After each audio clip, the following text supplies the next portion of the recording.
Peristiwa ini terjadi pada suatu malam dalam tahun 1951 di depan kedai kopi kepunyaan seorang perempuan cantik bernama Mira. Yang dimaksud dengan kedai kopi kepunyaan Mira itu sebenarnya serambi muka dari rumah Mira yang dibangun jadi kedai kopi. Dan rumah Mira itu rumah bambu, kecil tapi masih baru. Letaknya menghadap ke jalan, didirikan di atas bekas runtuhan batu yang hancur oleh peperangan, terpencil jauh dari keramaian. Entah kapan rumah itu didirikan di sana, entah mulai kapan pula serambi muka rumah itu dibangun jadi kedai kopi. Tapi yang sudah pasti, kedai kopi Mira itu seperti juga kedai-kedai kopi yang lain.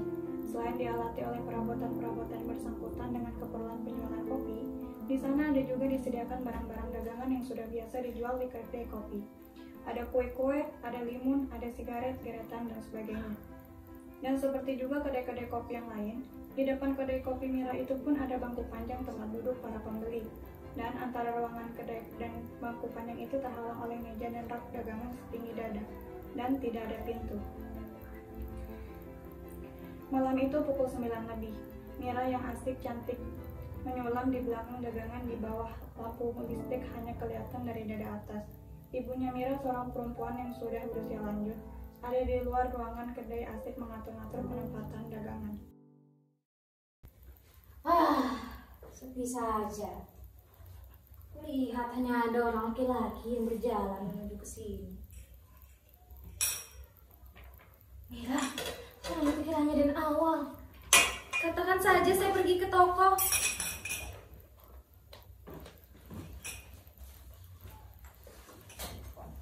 Mira ada, Bu? Ke toko, Den. Entah akan membeli apa. Sudah lama? Lama juga. Kapan anak ibu itu berhenti mempertahankan? Mempertahankan? Mau disebut apa lagi? Kalau selama saya sakit, meskipun berkali-kali saya mengirim surat ke sini, minta supaya Mira Sudi menengok saya ke rumah, tapi dia tak pernah datang. Dia banyak urusan, Den. Banyak urusan? Ya, sekarang saya memaksa diri untuk datang di sini. Dia tidak ada. Kopi susu, Den. Biar, tak usah. Dari itu adalah sudah menjadi kewajiban kita kaum wanita supaya di zaman sekarang ini setelah kita banyak kehilangan sebagai akibat peperangan, kita kaum wanita meski lebih giat berjuang berdampingan dengan kaum laki-laki guna membangun masyarakat damai di tanah air kita Indonesia yang indah dan melek ini. Marilah kita menyingsing dengan begitu. Tutup radio itu, Bu. Mengapa, Den? Omong kosong semuanya juga. Omongan badut. Berjuang berdampingan. Tanah air yang indah dan molek. Enak saja bicara. Dia sendiri tak akan tahu apa yang dikatakannya. Asal saja berbunyi. Betul, dan tidak akan minum. Saya mau bicara dengan Mira, Bu. Tapi barangkali akan lama juga dia pergi. Tidak dapatkah ibu menolong menyampaikan pesan Aden kepadanya? Saya mau bicara dengan Mira sendiri. Lain dari omongan orang lain yang akan saya katakan padanya. Tapi Den, Mira, anak ibu itu manusia biasa saja. Jangan ada mengharapkan yang bukan-bukan dari dia. Siapa pula yang mengharapkan yang bukan-bukan? Saya tidak mengharapkan yang bukan-bukan dari Mira. Harapan saya dari Mira adalah harapan laki-laki sewajarnya, yang menginginkan supaya perempuan itu jadi kawan hidup laki-laki. Itu harapan saya. Dan harapan itu tidak bukan-bukan. Maksud ibu, Den, Mira itu bukan perempuan dari golongan atas. Dia hanya tukang kopi. Apa arti golongan atas di zaman edan seperti sekarang ini?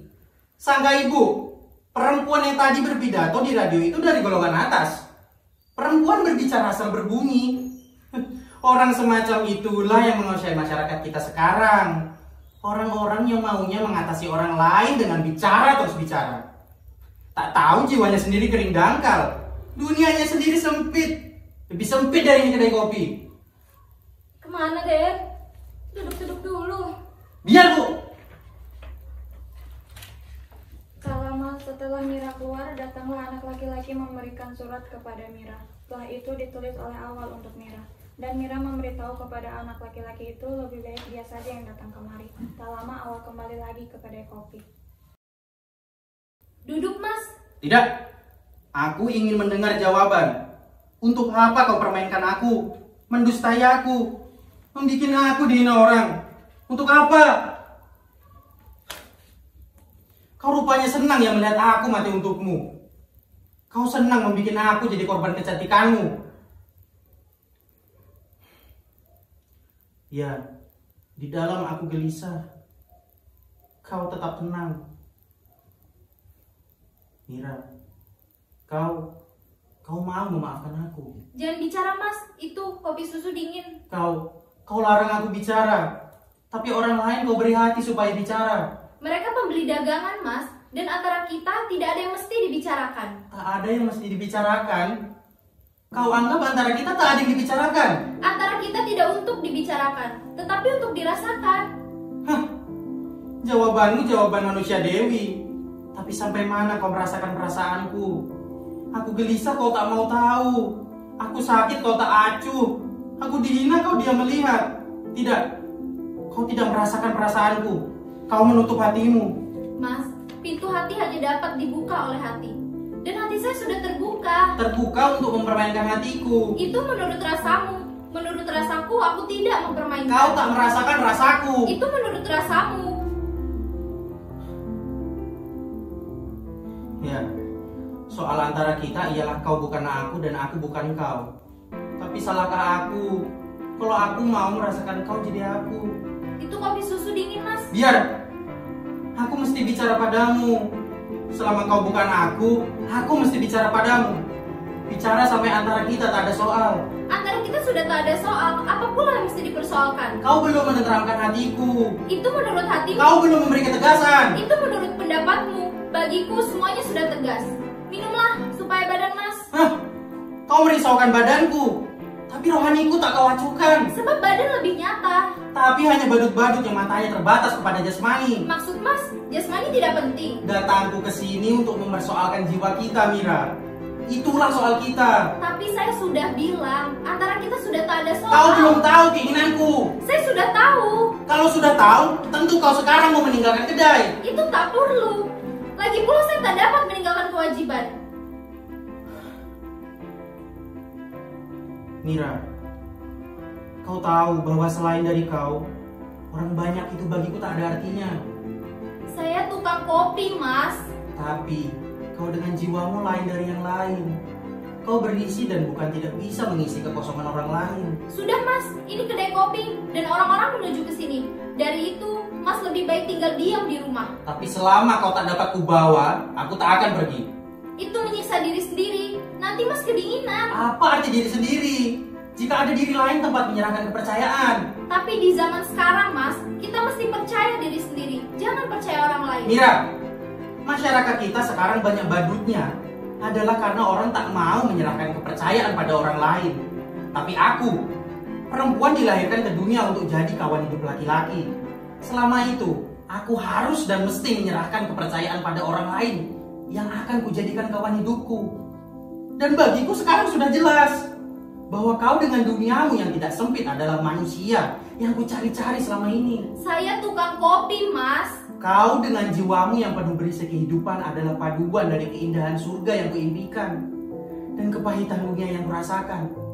Kaulah wujud wanita utama. Hah, kau memuji. Tapi siapa mau percaya bahwa di dunia sekarang ini ada manusia yang lebih mencintai orang lain daripada mencintai diri sendiri? Siapa pula yang percaya? Engkau tidak, aku pun tidak. Tapi untukmu, aku akan mencoba. Tapi sekarang mas lebih baik pulang. Dan sebentar lagi kedai ini akan ditutup. Kalau kedai ini ditutup, kau akan kubawa. Dan kalau kau tak dapat dibawa, aku akan ikut ditutup di dalam kedai. Itu tidak bisa jadi. Kalau begitu, kedai ini jangan ditutup. Jadi mas akan menyiksa orang lain? Menyiksa saya? Itukah percobaan mas di dalam hendak menunjukkan bahwa mas lebih mencintai orang lain daripada mencintai diri sendiri? Itukah tandanya mas cinta? Tandanya mas berlainan dari orang lain yang mas sendiri namakan badut? Saya tahu mas. Saya tahu bahwa perkataan yang akan saya katakan ini bagimu tajam. Lebih tajam daripada diam saya selama ini. Tapi saya terpaksa mengatakan. Tidak lain supaya mas tahu bagaimana anggapan saya terhadap mas. Mas, apa yang kau lakukan selama ini di hadapanku bagiku lebih membadut daripada kelakuan orang-orang yang kau sendiri namakan badut. Kau mencela jiwa orang lain, tapi kau sendiri merangkak-rangkak di bawah kaki mereka. Kau badut besar. Akibat peperangan kau sudah kehilangan pegangan, kehilangan kepercayaan pada diri sendiri. Padahal di zaman setelah peperangan sekarang, bagi kita tidak ada yang mesti dipercaya selain dari diri sendiri. Tidak ada, sungguh tidak ada. Kalau itu yang kau katakan, kehidupan surga yang kumimpikan tinggal tetap impian. Dan bagiku kau adalah kepahitan dunia belaka. Selamat tinggal, Mira. Mengapa selamat tinggal? Aku tak akan datang lagi ke hadapanmu, dan tidak ke hadapan siapapun juga. Hah, kau mau bunuh diri? Mengapa kau tidak berani membunuh aku? Sebab aku manusia dan bukan badut. Aku belum habis bicara. Sudah, Mira.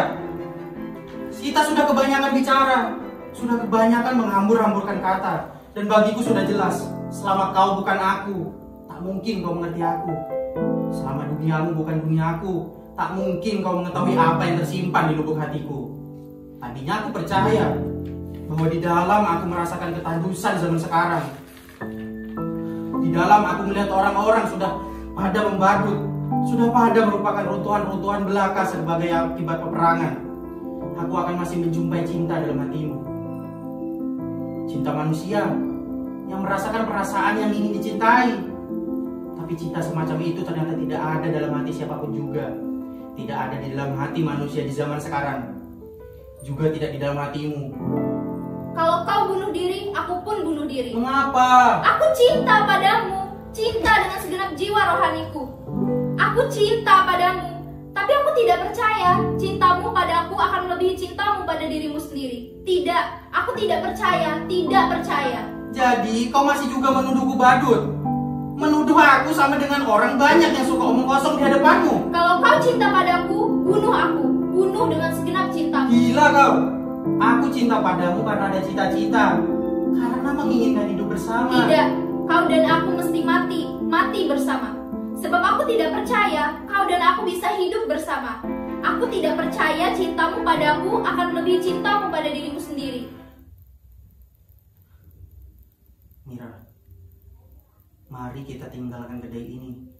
Kita bicara di alam luas, di bawah cahaya bintang. Bicara di bawah cahaya bintang memang nikmat. Ya, mari kita pergi. Tapi saya tidak bisa meninggalkan kewajiban saya sebagai tukang kopi. Mira, mengapa kau terikat benar oleh kedaimu ini? Mesti kuhancurkan kedai ini untuk membuktikan bahwa kau bagiku bukan tukang kopi. Mas, jangan mencoba pula hendak menimbulkan kepercayaan di dalam hatiku dengan mengatakan yang bukan-bukan. Kedaiku ini duniaku, dan kedaiku ini kuat, sedangkan tenaga jasmanimu lemah. Katakanlah Mira, bahwa kau mau kubawa hanya jika kedai ini kubongkar. Kau tak akan mempunyai tenaga sampai ke sana. Dan jika kau mengatakan sanggup membawa aku dari sini dengan membongkar kedai ini, itu hanya omong kosong belaka. Omong kosong seperti orang banyak. Bilanglah tidak percaya. Bagaimana saya mesti percaya kalau bagi saya di dunia sekarang ini sudah tak ada lagi yang mesti dipercaya. Hah? Sudah mas, sudah mas, kau capek.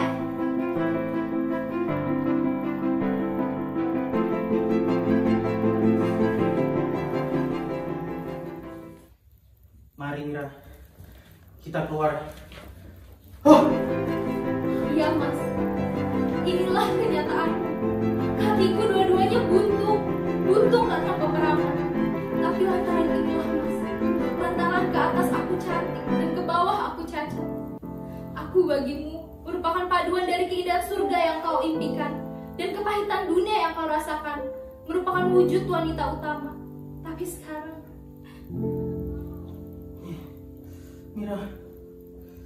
aku tahu mas, aku tahu bahwa kau tak dapat mencapai cita-citamu. Tapi kau bagiku mas, kau bagiku adalah satu-satunya manusia yang mesti ku muliakan.